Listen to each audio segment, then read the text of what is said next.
Selamat pagi Bapak Ibu yang dikasihi Tuhan. Sehat-sehat semua? Sehat ya. Kita bersyukur hari ini kita boleh beribadah bersama-sama dengan kekuatan yang dari Tuhan.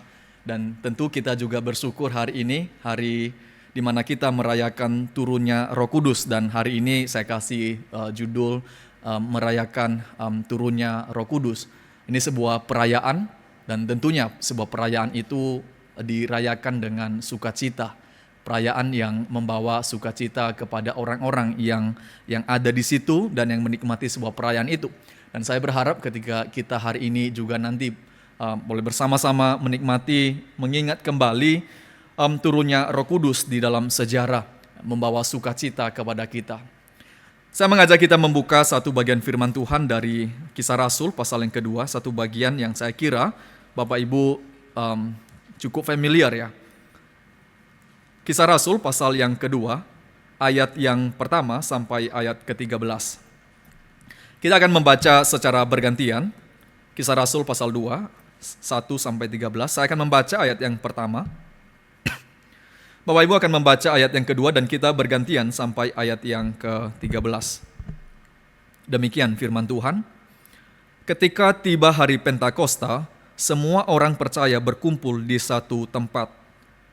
Tiba-tiba turunlah dari langit suatu bunyi seperti tiupan angin keras yang memenuhi seluruh rumah di mana mereka duduk. Dan tampaklah kepada mereka lidah-lidah seperti nyala api yang bertebaran dan hinggap pada mereka masing-masing. Maka penuhlah mereka dengan Roh Kudus, lalu mereka mulai berkata-kata dalam bahasa-bahasa lain seperti yang diberikan oleh Roh itu kepada mereka untuk menyatakannya.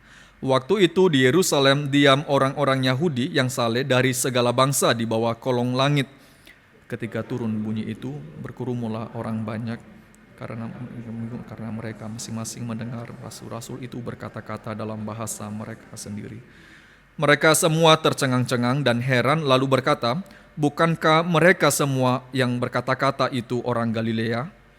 Bagaimana mungkin kita masing-masing mendengar mereka berkata-kata dalam bahasa kita sendiri, yaitu bahasa yang kita pakai di negeri asal kita? Kita orang Partia, Media, Elam, penduduk Mesopotamia, Yudea dan Kapadokia, Pontus dan Asia, Frigia dan Pamfilia, Mesir dan daerah-daerah Libya yang berdekatan dengan Kirene, pendatang-pendatang dari Roma.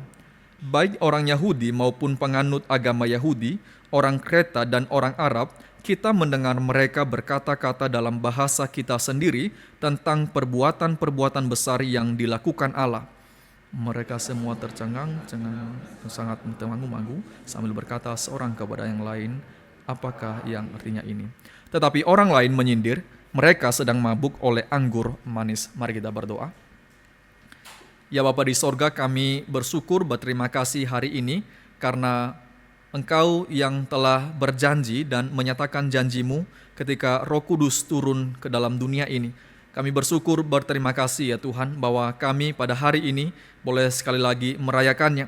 Kami telah membaca firman-Mu dan kami akan merenungkan firman-Mu. Kiranya Engkau yang berbelas kasihan kepada setiap kami ya Tuhan. Biarlah hati kami disukakan oleh firman-Mu. Biarlah hati kami dipenuhi oleh kebenaran firman Tuhan. Dan kiranya ketika kami merenungkan firman-Mu, kami boleh diberikan kekuatan yang baru. Kami boleh diberikan sukacita di dalam mengikut Engkau. Tuhan berkatilah setiap kami. Kami membutuhkan firman-Mu, firman yang mempertumbuhkan iman kami, firman yang membawa kasih kami semakin dalam kepada Engkau, firman yang semakin membawa kami mencintai kebenaran firman-Mu. Tuhan tolonglah kami. Kiranya Engkau berkenan memberkati setiap kami pada pagi hari ini, baik yang berbicara ataupun yang mendengarkan. Kami sama-sama membutuhkan kebenaran firman-Mu. Berkatilah kami ya Tuhan. Dalam nama Tuhan Yesus kami berdoa dan bersyukur. Amin. Saudara, kalau kita membaca di dalam Kisah Rasul pasal yang kedua ini, maka kita mendapati ada satu kisah di mana Kisah Rasul LAI memberikan judul Pentakosta, masa Pentakosta. Dan itu masa 50 hari atau 7 minggu setelah hari Paskah bagi orang Yahudi. Maka itu sebabnya di dalam ayat yang kelima, kalau kita membaca tadi, waktu itu di Yerusalem diam orang-orang Yahudi yang saleh dari segala bangsa di bawah kolong langit. Dan ditambah ayat 11, baik orang Yahudi maupun penganut agama Yahudi, Ini menunjukkan kepada kita bahwa pada masa itu memang segala macam orang Yahudi dari segala tempat sedang berkumpul di Yerusalem. Mereka sedang mengadakan sebuah perayaan. Perayaan apa? Perayaan tuaian. Mereka melakukan sebuah peribadatan kepada Tuhan menjadi satu tanda bahwa mereka akan memulai menuai. Tuhan telah memimpin mereka di dalam perjalanan menuju Kanaan. Di dalam seluruh perjalanan itu Tuhan telah memimpin mereka. Dan Tuhan memberikan perintah supaya mereka untuk boleh mempersembahkan korban, merayakan perayaan ini. Hari yang ditentukan oleh Tuhan di mana mereka kemudian mengingat bahwa dulu Tuhan pernah membebaskan kita dari perbudakan Mesir. Dan Tuhan telah memimpin kita di dalam tanah yang dijanjikan ini, sehingga hari ini kita boleh mendapatkan tanah dan menggali tanah itu, menggarapnya, dan kemudian menuai. Dan ketika mereka memulai menuai, mereka mempersembahkan korban kepada Tuhan. Dan ini menjadi hari ke-50, 7 minggu setelah masa Paskah. Saudara, di dalam sepanjang seluruh bangsa Yahudi, baik mereka yang ada di sekitar Yerusalem ataupun mereka yang ada di kota-kota yang mereka yang dulu terbuang, baik di Babel dan di daerah-daerah yang lain, mereka sekarang berkumpul di sana di dalam sebuah peribadatan. Mereka sedang bersuka cita karena mereka mengingat akan berkat dan kasih karunia Tuhan, dan juga mereka bersuka cita karena penuaian yang Tuhan berikan kepada mereka. Ini satu hal yang kita bisa lihat di dalam bagian ini. Tetapi kita tahu bahwa pada masa itu juga Tuhan telah berjanji kepada murid-muridnya. Di dalam pasal 1 ayat 4, Tuhan mengatakan kepada para murid, jangan tinggalkan Yerusalem. Jangan tinggalkan Yerusalem. Berapa lama? Kalau kita membaca di dalam Kisah Rasul, apakah Tuhan itu mengatakan kepada murid-murid, kamu jangan meninggalkan Yerusalem selama 5 hari atau selama 10 hari. Kita tidak mendapati itu. Tetapi kita mengetahui bahwa Tuhan mengatakan bahwa kamu tinggal di Yerusalem, maka Tuhan akan mengirimkan, yaitu Roh Kudus yang dijanjikan itu kepadamu. Maka kita melihat kalau membaca dalam pasal pertama ya. Dalam pasal pertama bagaimana orang-orang percaya di dalam para murid, para perempuan dan juga sekitar 120 orang bertekun di dalam peribadatan, bertekun di dalam pengajaran, dan bertekun di dalam doa-doa mereka. Dan pada hari ke-50 itu ketika seluruh orang di seluruh Israel itu berkumpul dari seluruh penjuru dunia, mereka boleh menikmati satu sukacita, dan Tuhan mengatakan waktunya lah pada saat ini juga Tuhan mencurahkan berkat-Nya, bukan berkat secara materi yaitu penuaian, tetapi berkat yang dijanjikan. Maka saudara, di dalam bagian ini ketika kita merenungkan akan perayaan hari turunnya Roh Kudus, perayaan, maka kita perlu bertanya apa yang kita rayain. Apa yang kita rayain? Mengapa kita yang 2000 tahun setelah Roh Kudus turun masih mengingat dan merayakan ini? Apa yang kita rayakan? Pertama-tama kita merayakan bahwa melalui kisah turunnya Roh Kudus ini, kita mendapati bahwa Tuhan kita adalah Dia yang menggenapkan janjinya di dalam sejarah keselamatan. Dia adalah Allah yang memberikan janji, Dia Allah yang menggenapkan janji itu. Baik janji yang di dalam dekat, ataupun janji pada masa yang lampau. Dia menggenapkan ketika Dia mencurahkan akan berkat-Nya kepada mereka pada hari Pentakosta ini. Saudara, dalam pasal yang pertama ayat 4, ketika Tuhan mengatakan jangan meninggalkan Yerusalem, maka Tuhan akan mengirimkan Roh Kudus, membaptis kamu dengan Roh Kudus. Maka dalam bagian ini kita mendapati janji itu tergenapi. Saudara perhatikan, Tuhan itu naik ke sorga. Tadinya mati, kemudian dikubur, kemudian bangkit, hati para murid bersuka cita, dan kemudian Dia naik ke sorga meninggalkan mereka. Dengan janji jangan tinggalkan Yerusalem. Dan di dalam seluruh sejarah keselamatan ini, turunnya Roh Kudus itu menjadi janji pertama yang Tuhan nyatakan, yang Tuhan genapkan setelah Dia naik ke sorga. Saudara, Roh Kudus yang dijanjikan itu turun kepada para murid. Dan bukan di dalam janji kepada para murid saja, karena kita juga mendapati ada beberapa bagian di dalam perjanjian yang lama, bagaimana Tuhan berjanji kepada umatnya. Misalkan kalau kita membaca di dalam Yesaya 44 pasal ayat 3, di sana ada satu bagian Yesaya mengatakan, Tuhan akan mencurahkan rohnya kepadamu. Tuhan akan mencurahkan rohnya kepadamu. Saudara, ini satu kalimat, satu firman yang Tuhan berikan kepada Israel pada masa yang lampau. Tuhan akan mencurahkan rohnya kepadamu. Kapan? Belum di dalam sejarah tergenapi secara jelas, secara real, bahwa Tuhan itu mencurahkan rohnya kepada umatnya. Di dalam kisah para Rasul 2 ini, kita mendapati itu tergenapi. Di dalam Yehezkiel 36 ayat 26 misalkan 27, di sana Tuhan mengatakan, Rohku akan kuberikan diam di dalam batinmu. Rohku akan kubiarkan diam, kuberikan diam di dalam batinmu. Maka saudara, ada beberapa bagian dan tentu ada bagian-bagian yang lain kita dapati bahwa janji itu diberikan kepada umat Tuhan. Dan sekarang janji itu digenapi. Maka saudara, kita patut kemudian berefleksi. Kalau kemudian kita tahu di dalam masa turunnya Roh Kudus ini menjadi satu tanda penggenapan akan janji Tuhan kepada kita, maka kita sebagai orang-orang percaya bisa melihat bahwa Tuhan kita adalah ketika berfirman dan menyatakan firman-Nya, Dia tidak pernah berbicara kosong. Dia Allah yang berfirman dan menggenapkan janjinya itu di dalam sejarah. Nah saudara, kita bisa melihat bagian ini, tentu di dalam bagian-bagian yang lain ada banyak penggenapan. Tetapi bagi umat Tuhan, bagi para murid yang ditinggalkan, bagi para murid yang mereka diberikan tugas untuk kemudian menjadi saksi-saksi, di dalam pasal yang pertama ayat 5 dan 6 kita mendapati itu bagaimana kemudian mereka mengetahui bahwa ketika Tuhan berfirman, Dia tidak berfirman dengan kosong. Maka ketika Dia mengatakan dalam pasal 28 Matius, pergilah ke seluruh ujung bumi dan aku akan menyertai engkau selama-lamanya.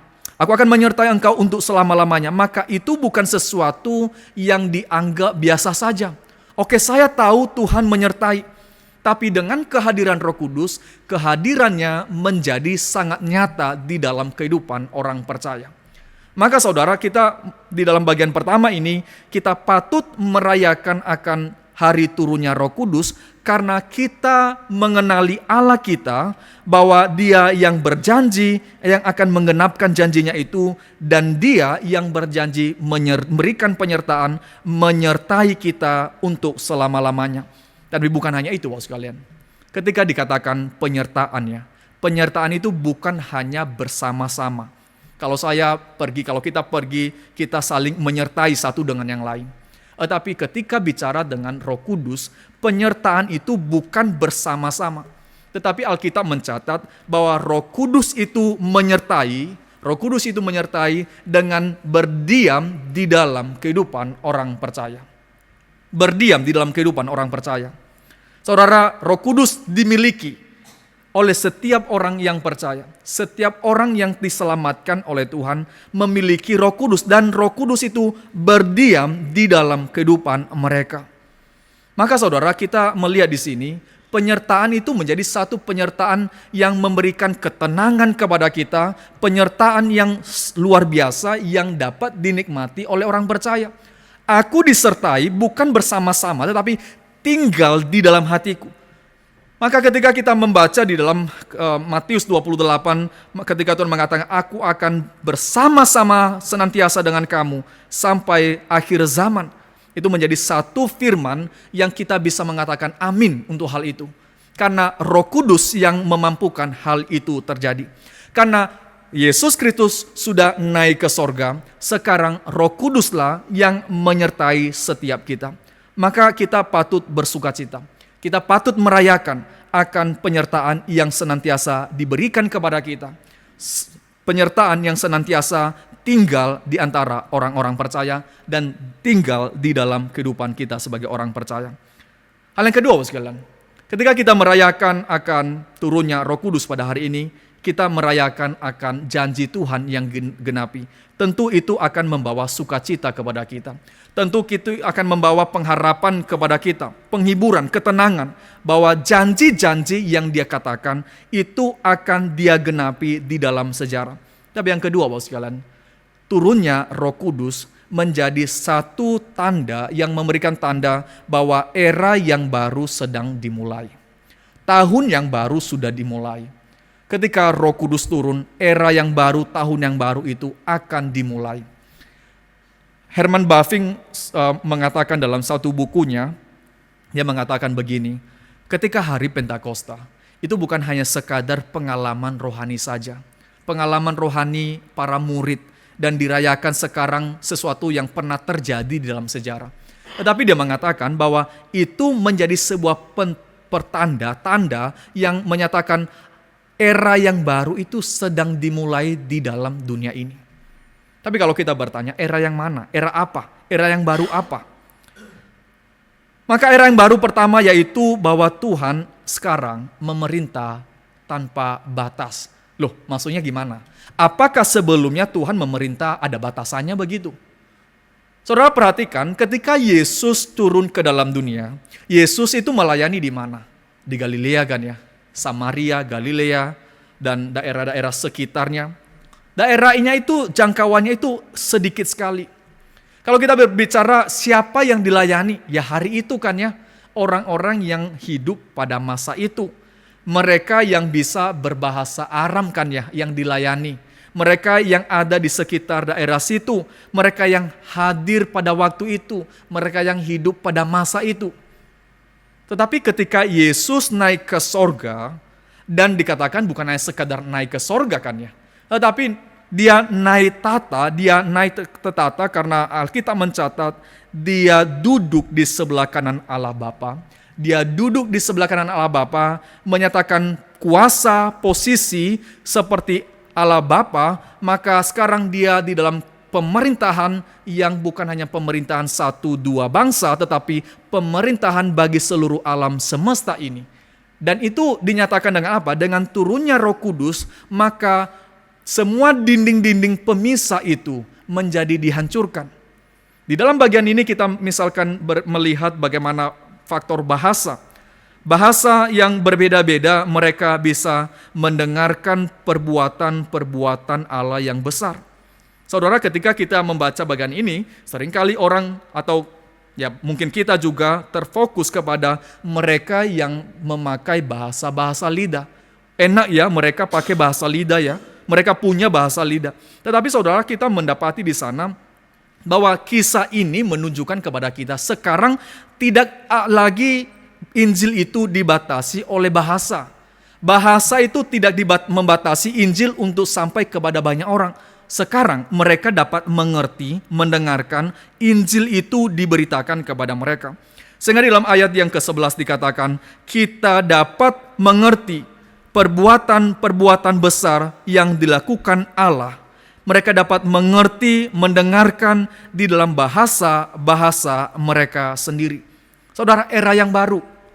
Era yang Tuhan berikan kepada umatnya dalam sejarah ketika Roh Kudus turun, seluruh hambatan-hambatan itu dihancurkan.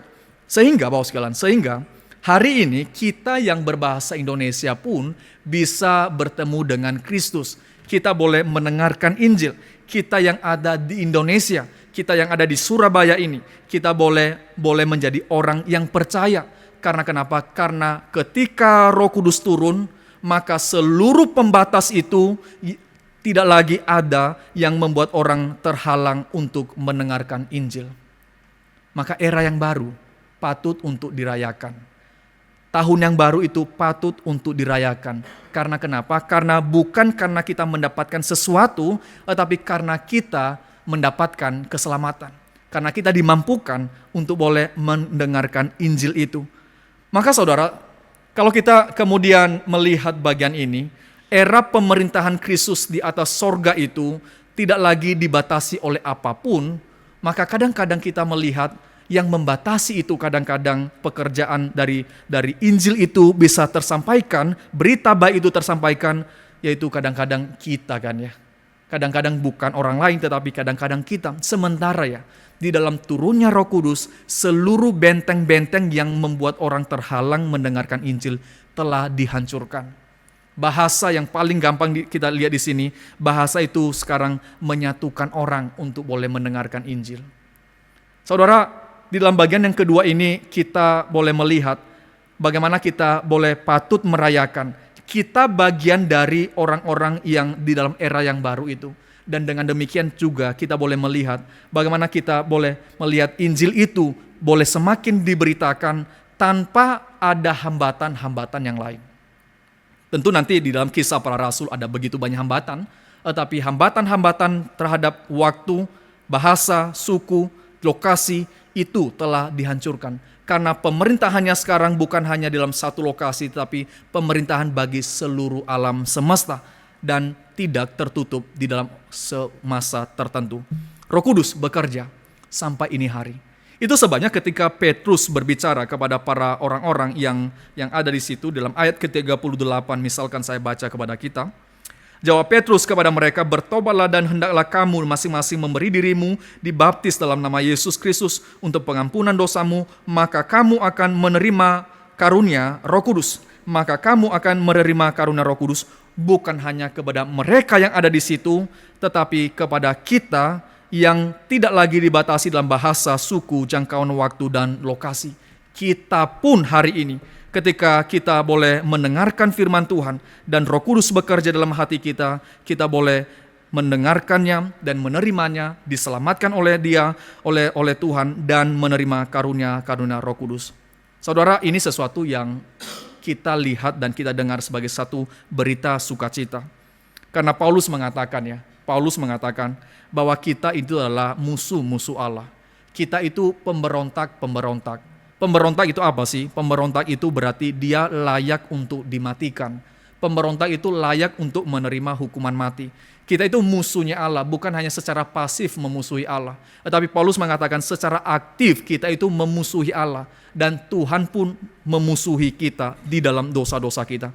Tetapi ketika semua batasan-batasan itu telah hancur karena Roh Kudus yang dijanjikan itu telah datang, dan hari ini kita boleh memanggil Dia sebagai Tuhan, sebagai Bapa yang menyelamatkan kita. Maka patutlah saudara dan saya bersukacita dan merayakan akan waktu Roh Kudus diberikan kepada umat Tuhan pada dalam sejarah. Hal yang kedua, sekalian, di dalam masa yang baru ini bukan hanya sekadar Tuhan memerintah secara baru dalam tanpa batas, tetapi juga menunjukkan ada sebuah masa penuaian. Jikalau orang Israel datang merayakan penuaian itu, yang menunjukkan satu visi bahwa ketika tuaian pertama telah diberkati oleh Tuhan, maka ada tuaian yang kedua, ada tuaian yang ketiga, ada tuaian yang berikutnya. Maka di dalam bagian ini Bapak kita mendapati ada tuaian yang Tuhan tuai melalui pekerjaan Roh Kudus ketika Petrus itu berkhotbah. Dan Alkitab mencatat ada 3.000 orang itu hatinya menjadi bertobat. Hatinya itu menerima Kristus. Maka mereka memberi diri mereka untuk dibaptis oleh para rasul-rasul pada hari itu. Saudara, kita patut merayakan akan penuaian ini. Kita patut merayakan. Seorang petani akan bersukacita kalau dia masa panen. Maka Bapak sekalian, kita ini adalah orang-orang yang adalah bagian di dalam panen itu sendiri. Kita adalah orang-orang yang telah berbagian di dalam panen itu. Dan kemudian kita juga akan melihat ladang-ladang yang lain itu sudah siap untuk dipanen. Maka saudara, di dalam bagian ini ketika panen yang pertama itu diberkati oleh Tuhan, Tuhan mengharapkan panen-panen yang berikutnya. Tetapi waktu Tuhan mengharapkan panen-panen yang berikutnya itu bukan berarti kemudian tidak atau tanpa kekuatan dari Roh Kudus sendiri, mengharapkan tanpa memberikan kekuatan kepada para murid. Karena Ketika Yohanes mengatakan, aku akan mengirimkan penolong yang lain kepadamu. Itu bukan hanya sekadar penolong dalam hal ini, Bapak sekalian. Ketika kita itu lagi sedih, kita lagi menangis, kemudian kita dihibur. Tentu ya, saya percaya ketika saudara sedang sedih dan nangis misalkan, dan kita itu mendapatkan kekuatan melalui membaca firman dan kita dikuatkan, saya percaya itu pekerjaan Roh Kudus, saya tentu percaya Bapak sekalian. Tetapi ketika dikatakannya bahwa aku akan mengirimkan penolong yang lain kepadamu, itu bukan dalam nuansa hanya mengatasi masalah-masalah perasaan-perasaan kita. Karena di sana dikatakan penolong itu memiliki kekuatan yang terlalu besar, yang sangat besar. Dan kalau kita melihat dalam rumusan teologi kita, dia itu Allah Tritunggal, dalam pribadi yang ketiga dari Allah Tritunggal. Yang dikirim itu Allah pribadi ketiga, Roh Kudus, yang akan memimpin seluruh orang-orang percaya untuk kemudian melihat tuayan-tuayan yang berikutnya. Karena kenapa? Karena Tuhan sekarang di sorga memimpin para murid dengan kekuatan dari Roh Kudus, dengan kuasa dari Roh Kudus memimpin mereka.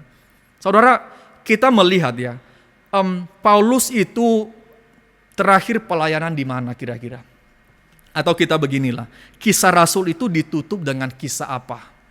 Kisah Rasul itu ditutup dengan kisah di mana Paulus itu berada di Roma kan ya. Paulus itu berada di Roma. Ngapain Paulus di Roma? Ya tentu karena dia dipenjara kan ya. Paulus berada di Roma karena memang dia mendapatkan sedang ada dalam penjara. Tapi apakah Paulus itu kemudian menutup mulutnya untuk tidak membicarakan Injil? Paulus ya, kita tahu ya, Paulus itu di dalam setiap momen kesempatan itu dia pasti membicarakan Injil kan ya. Misalkan ketika dia main-main ke Athena dan kemudian saudara di situ banyak sekali patung-patung berhala. Orang-orang Athena itu orang-orang luar biasa. Pekerjaan mereka cuma dua. Mereka entah berbicara atau didengarkan. Dan orang-orang pintar ini, mereka adalah orang-orang yang rohani. Mereka punya patung yang sangat banyak. Tapi ya, perhatikan ya, Paulus itu ada saja cara dia untuk kemudian membicarakan Injil. Ketika dia melihat ada satu patung yang memang tidak diberikan nama. Semua orang di Athena percaya kepada dewa, ada banyak dewa. Tapi mereka berpikir, kalau ada dewa yang lain bagaimana? Kalau ada dewa selain dewa yang kita sembah bagaimana? Mari kita buat dewa, patung, dan kita tidak memberikan nama pada patung itu. Maka Paulus mengatakan, aku sekarang memberitakan kepadamu ya, dewa atau patung yang tidak ada nama itu. Tapi bukan yang ada di batu itu, tetapi dia adalah Kristus. Maka saya percaya, Paulus itu di dalam setiap momen kehidupannya, ketika ada di dalam sejarah, ketika dia hidup, dia selalu diberikan kepekaan oleh Tuhan untuk memberitakan akan Injil. Dia kemudian memberitakan Injil karena sekarang Tuhan memakai para murid untuk melanjutkan pekerjaan itu. Dia melanjutkan pekerjaannya yang begitu besar melalui mereka dengan kekuatan Roh Kudus yang memimpin mereka. Maka ketika Paulus berada di Roma, itu menunjukkan kepada kita bahwa sekarang Injil itu, berita baik itu bahwa Anak manusia itu telah naik tata, dia sudah naik ke sorga, dia bertata di sorga. Sekarang masuk ke kota Roma yang pada hari itu menjadi pusat dari seluruh keberadaan kebudayaan, satu dunia yang sangat penting pada hari itu. Maka yang paling penting di Roma siapa? Ya kaisarnya lah. Kaisarnya itu keturunan dewa, mereka percaya. Tapi Paulus ada di sana. Paulus memberitakan akan Yesus Kristus yang adalah anak manusia yang sekarang telah naik ke sorga dan memerintah. Seolah dikatakan begini, bahwa sekarang ujung dunia itu yaitu Roma sekarang telah mendengarkan berita sukacita bahwa sang raja itu sudah naik tata. Bahwa sang raja itu telah naik tata dan kalau sang raja itu naik tata, berita ini siapa yang mendengarkan? Berita ini adalah mereka yang ada di bawah kekuasaannya. Ketika satu daerah telah dikuasai oleh seorang raja, ketika raja baru datang naik, maka berita-berita akan kenaikan naik tatanya itu akan sampai ke setiap daerah-daerah yang dikuasai. Setiap daerah yang telah dikuasai akan mendapatkan berita, sekarang raja sudah naik tata. Maka ketika Paulus berada di Roma, di jantung kota Roma.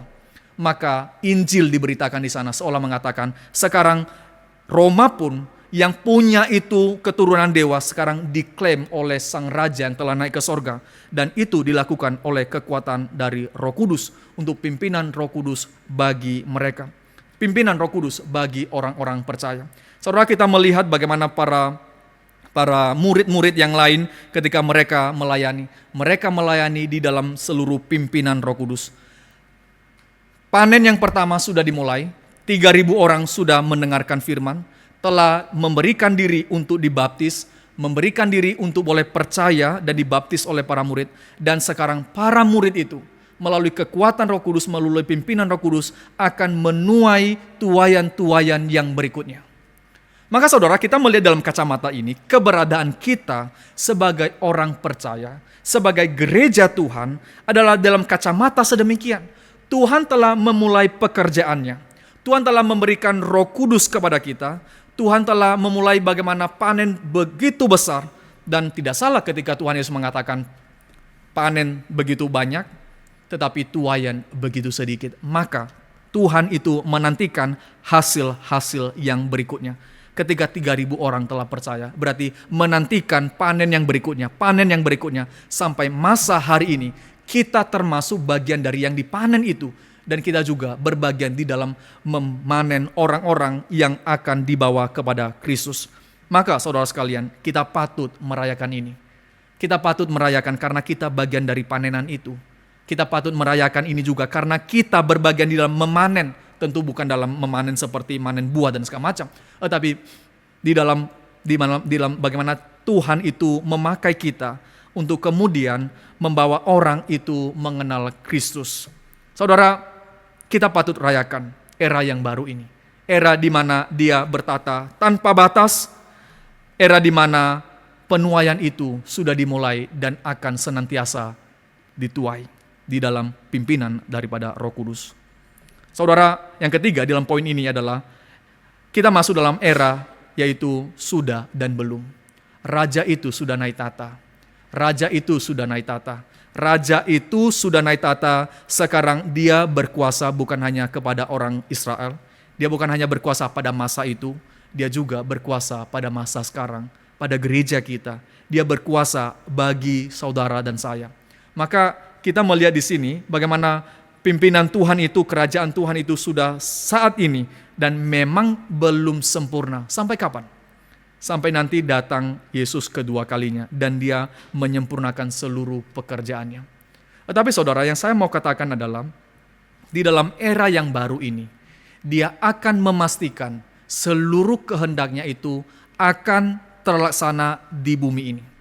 Di dalam era yang baru ini Dia memiliki kuasa seperti yang dikatakan di dalam Matius, aku memiliki otoritas baik di sorga dan di bumi, dan Dia akan memastikan seluruh kehendaknya itu akan terjadi. Entah saudara dan saya itu ikut berbagian atau tidak. Dari mana kita tahu ini? Saya ambil satu contoh, Bapak sekalian. Beberapa waktu lalu dalam ibadah kenaikan saya bawa contoh ini juga di Graham. Di beberapa waktu lalu ketika Pak Jokowi itu menjadi gubernur di Jakarta ya, dan wakilnya itu Basuki. Saudara perhatikan di sana ada satu masa mereka kemudian berpisah. Tetapi bukan berpisah, tetapi yang satu itu mencalonkan diri menjadi presiden. Dan kemudian apa yang terjadi? Ada orang mengatakan, loh kerjaan belum beres. Kerjaan di Jakarta belum beres, kenapa pindah untuk kemudian mencalonkan diri menjadi presiden? Tapi saudara, ada satu kalimat yang saya ingat saya parafrase kira-kira begitu ya. Pak Jokowi bilang gini, saya ke sana, ke entah Merdeka Utara atau Merdeka Selatan ya, saya agak lupa. Saya ke sana, ke kantor sana.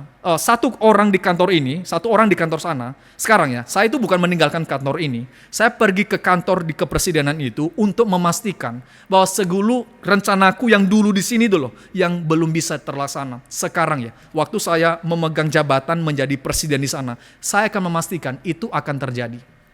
Kita bisa melihat gambaran itu ya, Bapak sekalian. Gambaran di mana dia mengatakan, apa yang dulu saya tidak bisa kerjakan di sana, sekarang waktu saya ke kantor itu, saya akan memastikan itu akan terjadi. Maka saudara sekalian, ketika Yesus naik ke sorga, Dia naik ke sorga duduk di sebelah kanan Allah Bapa. menjadi raja yang berkuasa, yang memegang otoritas di sorga dan di bumi.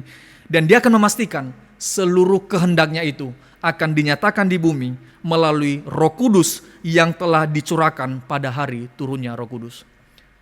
Sekali lagi Bapak sekalian, dia akan menggenapkan seluruh kehendaknya, entah kita itu mau berbagian atau tidak. Dia akan menggenapkan itu dan dia akan memastikan kehendaknya itu akan terjadi di bumi ini.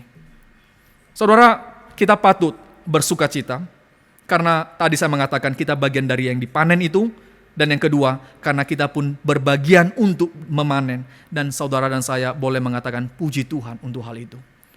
Hal yang ketiga, sekalian. Tadi yang pertama, kita bersuka cita, kita merayakan karena ada penggenapan terhadap janji. Hal yang kedua, kita merayakan karena ada era yang baru. Hal yang ketiga, kita merayakan karena melalui Roh Kudus ini memampukan kita menjadi orang-orang yang mencintai Tuhan, mencintai firman, dan mencintai sesama. Saudara, tanpa Roh Kudus, tidak mungkin saudara dan saya itu dapat mencintai Tuhan. Tidak mungkin kita itu mencintai firman.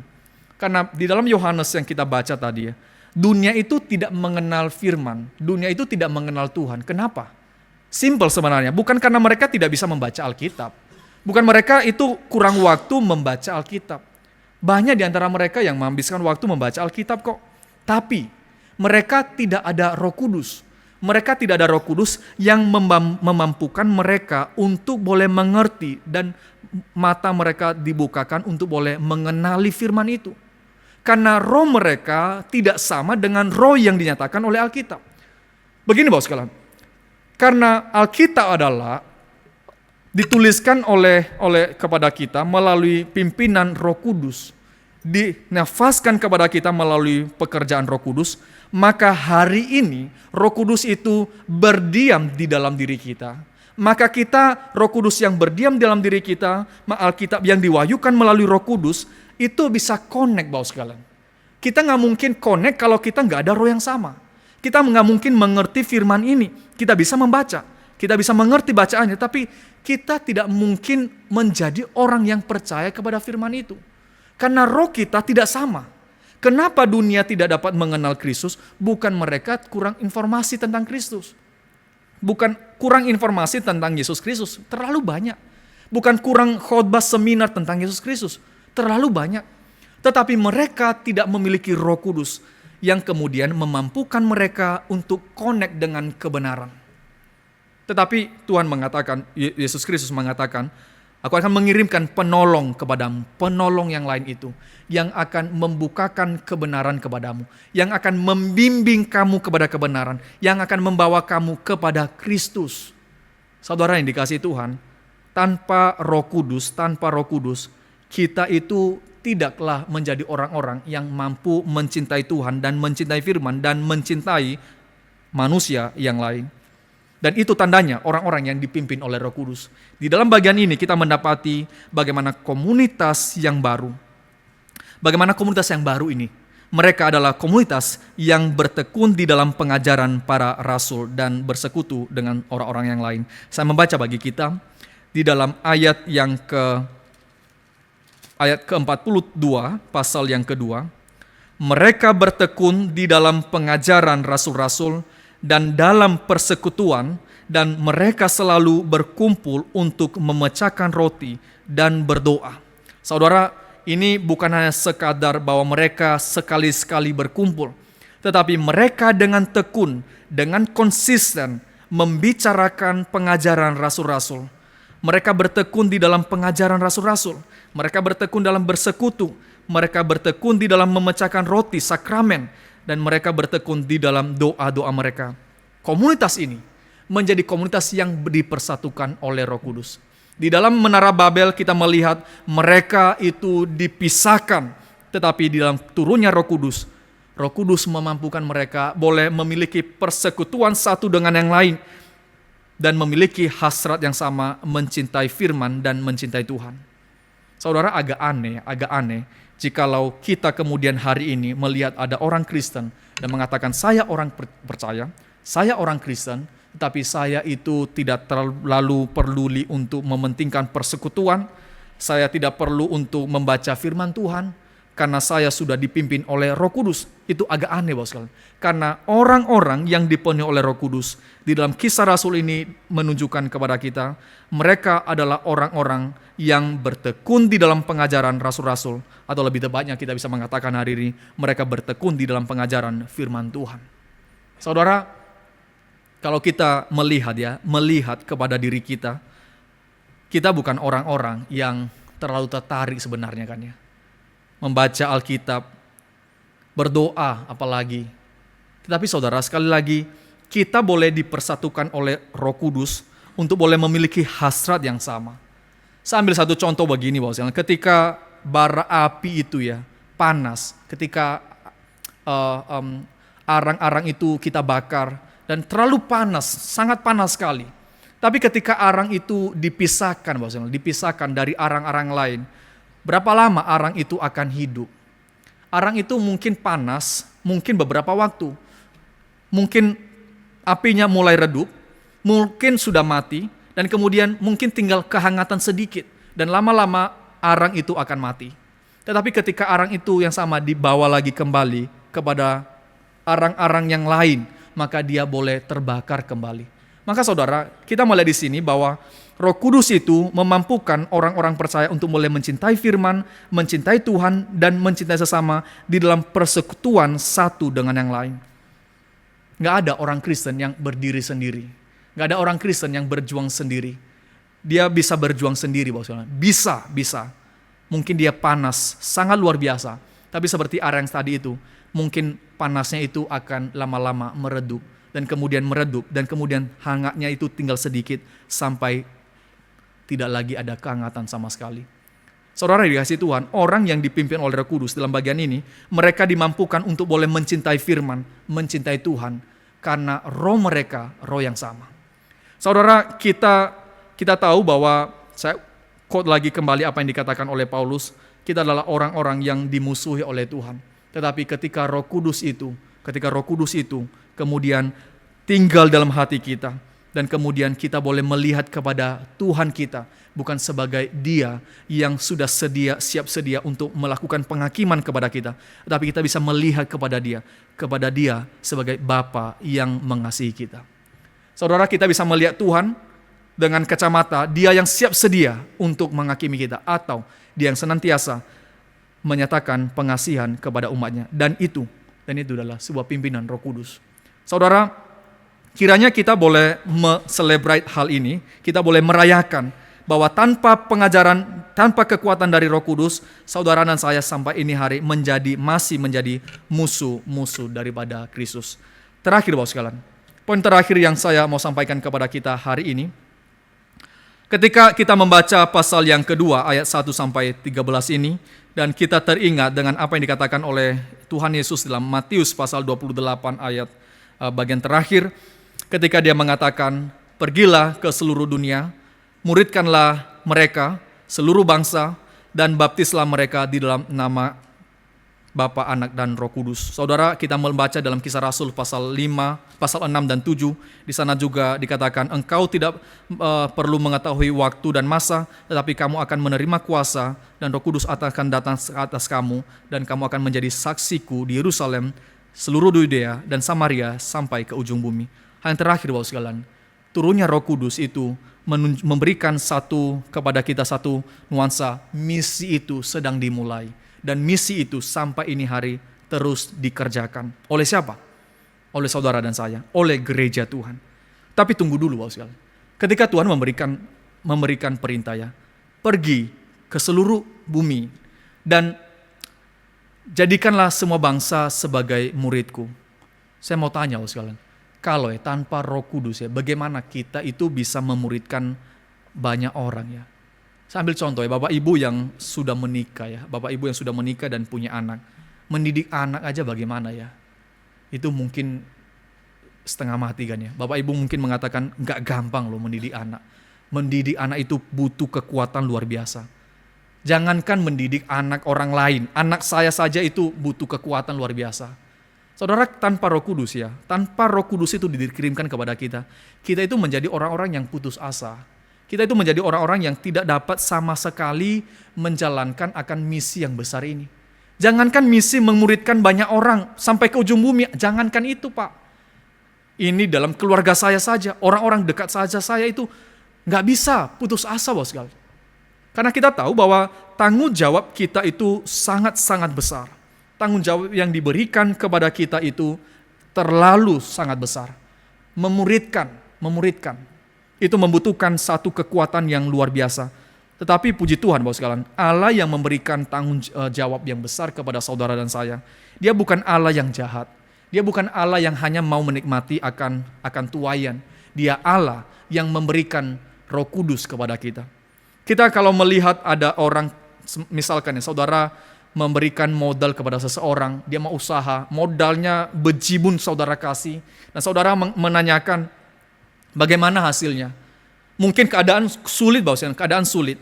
Tetapi kalau dia mengatakan gak ada hasil sama sekali, tekor loh. Ini saya sudah tolong loh, secara dana, secara strategi, semua saya sudah kasih kepada kamu. Kita akan kesel kan ya. Ini gimana sih? Saya sudah kasih modal yang begitu besar sama kamu. Kenapa sedikit saja gak ada hasil? Tapi saudara, kita lihat ya dalam kisah ini bahwa tanggung jawab yang Tuhan berikan itu di dalam misi yang besar ini, Tuhan itu memberikan Roh Kudus kepada kita kan ya.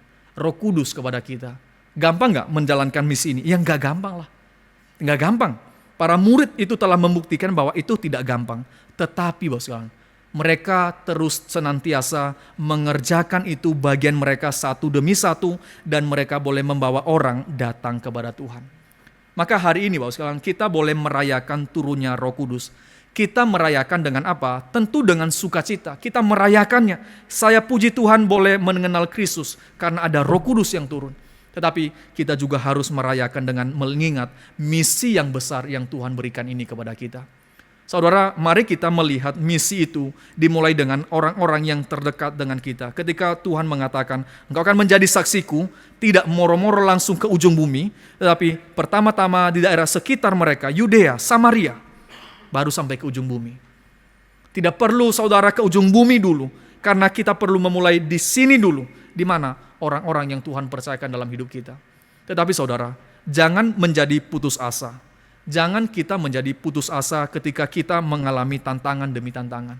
Paulus mengalami tantangan terlalu besar. Murid-murid yang lain terlalu besar tantangannya. Kita mungkin gak seberapa kalau dibandingkan para murid. Tetapi kita tahu, mereka dipimpin oleh Roh Kudus. Roh Kudus yang sama juga memimpin gereja hari ini. Roh Kudus yang sama juga memimpin setiap orang Kristen hari ini. Maka jangan berputus asa. Ketika kita sedang menginjili orang-orang tertentu, mendoakan mereka, jangan berputus asa. Minta kepada Tuhan kekuatan, supaya kita senantiasa diberikan hati, visi, untuk boleh membawa berita itu kepada lebih banyak orang. Sehingga hari ini kita boleh merayakan turunnya Roh Kudus, dan mengingatkan kita, ada tugas yang terlalu besar, tetapi puji Tuhan, ada Roh Kudus yang memimpin saya. Kiranya saudara dipimpin oleh Tuhan dan kita semua diberikan kepenuhan oleh Roh Kudus. Kepenuhan bukan di dalam masalah materi, tetapi kepenuhan di dalam mengenal Tuhan, kepenuhan di dalam membawa tanggung jawab berita sukacita itu sampai kepada lebih banyak orang. Dan kiranya kita senantiasa mendoakan, Tuhan, kiranya Engkau memenuhi saya oleh Roh Kudus-Mu, memimpin saya setiap hari, sehingga berita itu boleh saya sampaikan, sehingga berita itu ketika sampai kepada lebih banyak orang, maka ketika itu keadaan yang sulit sekalipun, saya boleh mengerjakannya, karena Roh Kudus yang memberikan kekuatan dan penghiburan. Tuhan memberkati setiap kita, mari kita berdoa. Bapa di sorga, kami sekali lagi bersyukur, berterima kasih ya Tuhan, karena Roh Kudus-Mu telah Engkau curahkan kepada gereja-Mu.